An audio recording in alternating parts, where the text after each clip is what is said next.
Muy bien, buenas tardes a todos los amigos aquí presentes.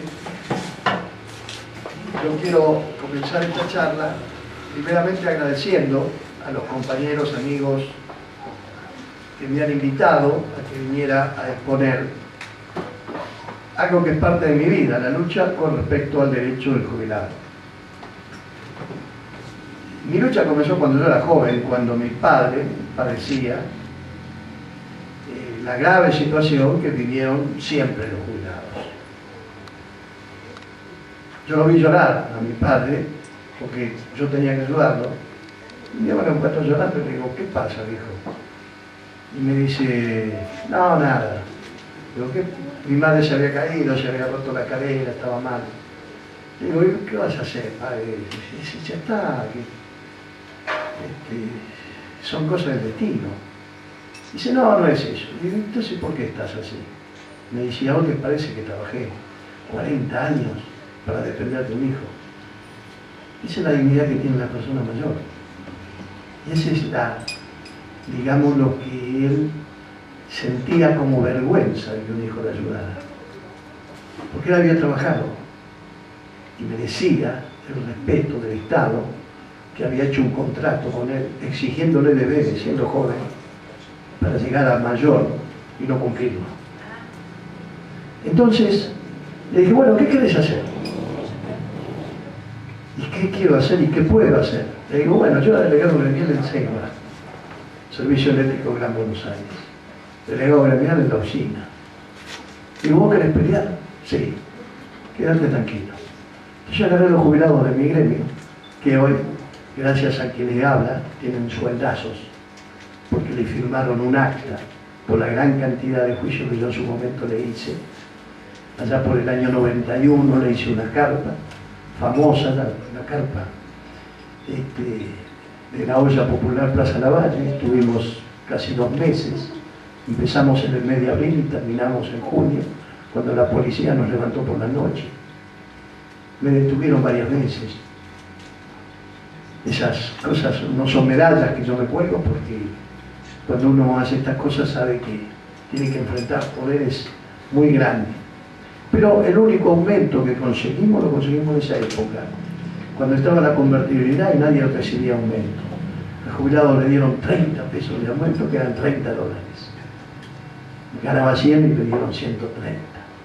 Y después le pagaron una deuda que era tramposa, porque le pagaron una deuda, pero le siguieron estafando, porque no le actualizaron el haber. Entonces, ahí empezó mi lucha con respecto a todo esto. Lo que yo quería contarles, ¿por qué hago estas charlas?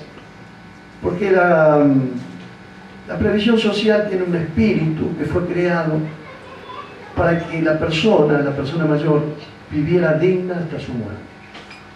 Tuviera en su vida de joven, adquiere deberes. Esos deberes que tiene lo cumple, porque él hace sus aportes, de su sueldo se le descuenta un 12% que va a un fondo llamado, ahora ANSES, en una época eran cajas de jubilaciones, en otras sistema previsional. Bueno, la cuestión es que ese dinero que uno aporta de joven tiene que volver en el tiempo a la persona que aportó. Esto se fue distorsionando y cada vez más en los últimos tiempos. El dinero que entra al sistema previsional se dilapida en forma irregular y cada vez se mete mano para más cosas que no tienen nada que ver con el deber de cumplirle a la persona mayor. Entonces, comencé con estas charlas. Yo hace 10 años, aunque ustedes no lo crean, estoy parado en la puerta de la Corte Suprema de Justicia todos los días jueves. Este jueves falté, con aviso, porque venía para acá. Y allí yo le cuestiono la situación grave de la violación de los derechos constitucionales de la persona mayor. ¿Por qué lo cuestiono? Porque el espíritu de la seguridad social no es una cosa como que te voy a dar. No. Tengo derecho a percibir lo que me gané en mi vida de trabajo por los aportes que hice. Entonces, cuando ustedes leen la Constitución Nacional, el artículo 14 bis lo dice claramente: el Estado garantizará la seguridad social, que tendrá carácter de integral. ¿Qué significa la palabra integral? Integral significa la garantía del Estado en darle a la persona mayor todo lo necesario para que viva con dignidad. Es irrenunciable. Usted no puede renunciar a no ser digna. Usted tiene que ser digno como persona humana. Ese es el espíritu que anida el 14 bis. El mismo decreto reglamentario del 14 bis, porque cuando se hace la reforma constitucional del año, vamos a hacer un poco de historia, yo sé que ustedes la historia también la conocen, porque tienen edad y tienen que conocerla. En 1955 se cambia una constitución, se reemplaza por otra. Y se hace una reforma constitucional en el año 57. En el 58 se promulga. Desaparecen de la Constitución del año 1949 cuatro artículos, 37, 38, 39 y 40. En el artículo 37 estaban contemplados de la Constitución del 49 todos los derechos de los trabajadores, de la niñez, de la cultura y de la ancianidad. Los derechos de la ancianidad que estaban en la Constitución del 49 y los derechos del trabajador que estaban en esa Constitución se transforman en el artículo 14 bis, un artículo nuevo que aparece en la Constitución Nacional. Nueva. El artículo 28 de la Constitución Nacional dice que se reglamentará por todos los artículos anteriormente enunciados serán reglamentados por ley.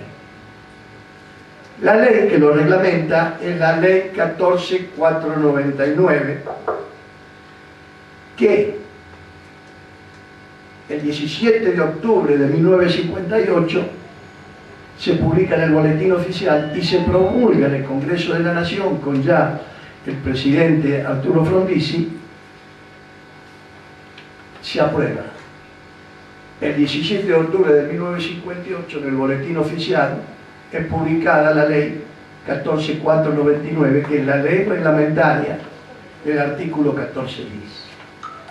Esta ley, que en su artículo segundo dice: el haber de la jubilación ordinaria será equivalente al 82% móvil de la remuneración mensual asignada al cargo, oficio o función de que fuera el titular, el afiliado a la fecha de la cesación en el servicio o al momento de serle otorgada la presente ley. También agregaba o el cargo de mayor jerarquía que hubiese desempeñado en su vida de trabajo. Era más beneficioso todavía. ¿Por qué el 82%? A mí me avergüenza que yo, a participar en el Congreso de la Nación, donde están los representantes del pueblo, tratando de reformas previsionales, y que yo haberle hablado de la ley 14.499 y no la conocía, cuando era la ley reglamentaria del sistema previsional con respecto a cómo debería jubilarse la persona. Y probablemente esta ley fue después, en cierta forma, cambiado de eso del 82%. En la época de Onganía se hace un decreto, la 18037 y 18038, son dos leyes que reemplazan a esta sin haber sido derogadas, porque un decreto no puede derogar una ley. Ya empezamos mal. Durante mucho tiempo, a pesar de las democracias, esa ley se mantuvo. Después llegó un momento de los cambios, y en esos cambios siempre cada ley que se reformaba se perjudicaba más a la persona mayor. Yo quería mostrarles esto para que ustedes vean que esto no es un invento. Existió y existe. Cuando hablamos de jubilado, ¿qué significa la palabra jubilado? ¿Por qué jubilado? La palabra jubilado viene de júbilo, de alegría, de fiesta, porque yo dejé de cumplir deberes para tener derechos. Y cuando yo me jubilo hoy, es un calvario. ¿Por qué? Porque estoy perdiendo toda mi vida que yo hice y elaboré en mi vida de trabajo, lo voy perdiendo cuando yo llego a la edad de jubilarme. Y cada vez es peor. Si nosotros vemos lo que ha dicho en estos días la señora Cristina Lagarde, es vergonzoso, pero es el camino a los que nos llevan con esta última reforma y con las que va a haber todavía. La jubilación va a dejar de ser un derecho para transformarse en una asistencia con el tiempo. Siempre hay excusas, que yo después voy a hablar, cada vez que hacen un planteo los políticos de diferentes colores. Yo acá no vine a hacer política, sino a explicar lo que es el tema previsional. Quiero aclarar esto, porque acá puedo tocar colores de un lado, colores del otro y colores del otro, porque todos han hecho lo mismo. Hace más de 30 y pico de años que esto existe y nadie puede negarlo, porque en el año 1988 se crearon las cámaras previsionales. ¿Por qué? Porque la justicia laboral, que era la que atendía estos casos, estaba colapsada y tuvieron que crear un fuero llamado previsional para que atendiera la gran cantidad de reclamos que había de los jubilados. Entonces, para que ustedes vean que esto no es nuevo.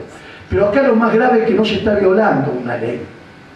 Se está violando la Constitución Nacional y un derecho constitucional que tienen ciudadanos argentinos, que está más allá de que sean jubilados o no. Son personas, ciudadanos, con todos los derechos que les garantiza la Carta Magna, que es la ley suprema de la nación, llamada contrato social que tenemos entre todos.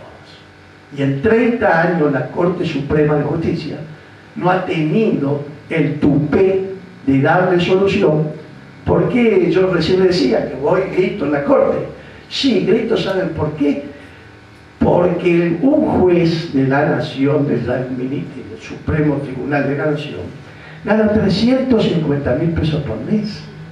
Y en 30 años no pudo proteger los derechos de los ancianos que antes de asumir este gobierno, yo tengo acá la firma de hombres que han estado ahora en este gobierno, hace poquitos días se fue, el doctor Paulucci, subsecretario de Seguridad Social con este gobierno, donde él firma junto conmigo denuncias a la Comisión Interamericana de Derechos Humanos por la falta de la violación de derechos humanos que se le hace a las personas mayores. Y él en el Congreso de la Nación, estando en funciones con todo lo que él tenía, que son todos los datos que se le dieron, hubo 75.000 muertos antes de obtener justicia. Lo dijo él.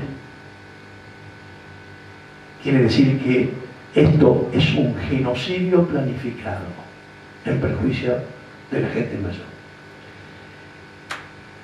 Cuando yo estuve en el Congreso de la Nación, que se trataron las leyes, y la primera que salió de los 2 aumentos, yo les dije, señores, esto es una trampa nueva, esto no sirve, esto no es movilidad. Esto va al fracaso y va a haber catarata de juicios. Y así fue. Lo dije yo, lo dijo el doctor Faciolo, actual, porque había comisiones junto a los diputados y senadores, que daba vergüenza, porque se estaba tratando un problema de millones de argentinos, y comisiones que eran de 25 venían 6 o 7. Quiere decir que estaba todo digitado para hacer lo que ellos querían y no lo que se debía hacer. Bueno, íbamos jubilados, participábamos.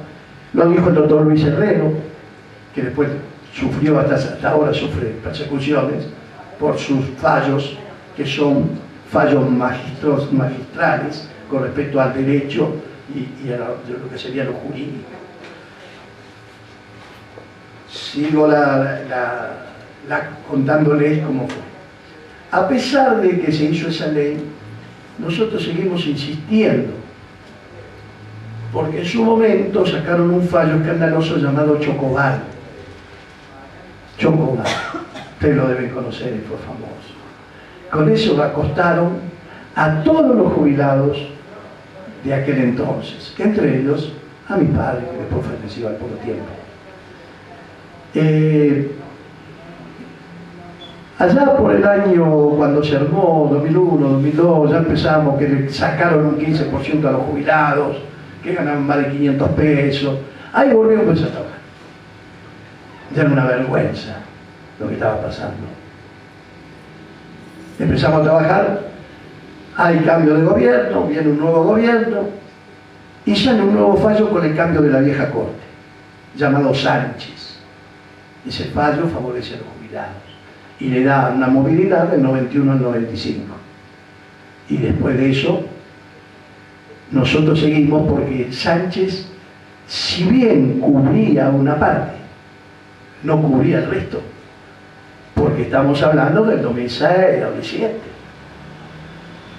Entonces había muchos años en los cuales al jubilado le habían sacado de su bolsillo plata y no se la habían reconocido con ese fallo. Seguimos trabajando. Saca un fallo la Corte y lo manda al Congreso diciendo: señores, arreglen este problema. Badaro 1. ¿Conocen el fallo Badaro? ¿No lo conocen? Bueno, el fallo Badaro fue el que les dio a los jubilados el derecho a la movilidad, con el cual no se cumplía. Pero se lo da Badaro, cierta jurisprudencia, pero el resto tiene que hacer juicio y seguir litigando para que se lo den. Y no cumplen con la sentencia, que eso no es malo, porque los perjudica enormemente al no cumplir con la sentencia y muchos mueren antes de tener justicia. Les voy explicando cómo es la raíz del problema. Fíjense que ustedes, recién les pregunté y no conocían el fallo Badaro. Y ahí está la base en el derecho de ustedes que tienen de reclamar esa movilidad, porque la Constitución Nacional lo dice en el artículo 14 bis que recién le mencioné. El artículo 14 bis dice: el Estado garantizará la seguridad social, que tendrá carácter de integral e irrenunciable. Se crearán los organismos que son aquellos que hoy es ANSES, los organismos que te da autarquía financiera, y la base de cubrir que el jubilado mantenga su estándar de vida después el trabajador después de jubilarse es jubilaciones y pensiones móviles. ¿Qué es la movilidad? ¿Qué dice esta ley que lo reglamenta?